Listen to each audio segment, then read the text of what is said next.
again, the main thing he can bring, I think, is just that type of size and speed. 6'1", and you get into college, a lot of those guys gain anywhere from 10 to 40 pounds, just depending on the position. And I think him going in there, and if he grows anymore, I could be 6'2", 200 pounds, and at the corner position if that's where they wanted to utilize him. And so I think he can bring a physicality, and then he's a guy that he can go both ways. A lot of guys don't do that in college.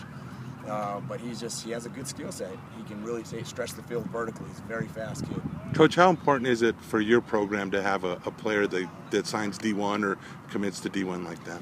Yeah, it's tremendous. And I was just talking to Blair about that yesterday. It really says a lot about our program. It says a lot about the community. It brings attention here to Cibola. And we need that attention. There's a lot of really talented schools in our district, and there's a lot of attention on them. And so, him doing that sheds a light on our program, our school, and also other players here. We have some other players that can play.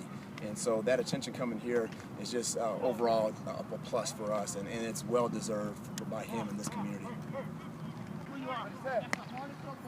Go. You run it. Two back right now. Sit. Set. Go. Set. Go.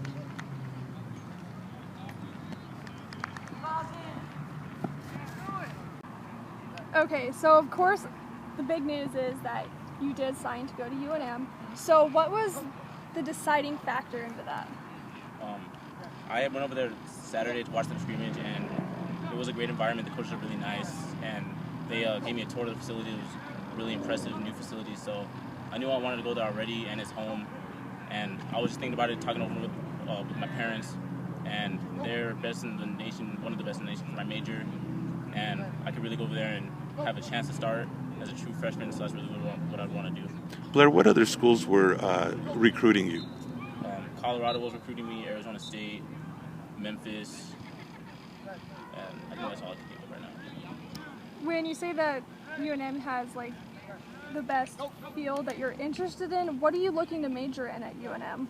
Healthcare, and I want to be a physical therapist, so I want to study that and try and get a job doing that. Okay. What do you think you can bring to UNM? Their football team. I'm a very skilled position player, so I could return kicks, I could do punts, I could do all that. I could cover the big, tall guys, I could stay with the short guys, I could do a lot of things that you need a corner to have. I can do most of that. Do you anticipate playing corner there at UNM, or are you looking at the other side of the ball as well? I would like to play corner, and I could do special teams, I could take kicks, I could do receiver if they need me to do that, I could do anything. Now, do you plan on taking any trips or anything else, or that's it, you're locked in totally solid with UNM? I'm not locked in totally. I can still go take other visits if the school asks, but as of right now, it's UNM. And what are the things that you feel you need to work on this year, in high school as you prepare for that D1 experience? I need to get my strength up a little bit, and I can work on man-off coverage. Those are the two big things I need to work on. And then just kind of in general about your guys' team this year, what are you looking like so far? What can we expect to see from you guys? You can expect to see a lot of big plays made. We have a lot of skilled position guys. Those are the strength of our team is a skilled position. So we can bring a lot of big plays. We could bring a lot of more talent. We have a lot more D1 talent on the team that no one gets recognized, but those are things you can expect. And then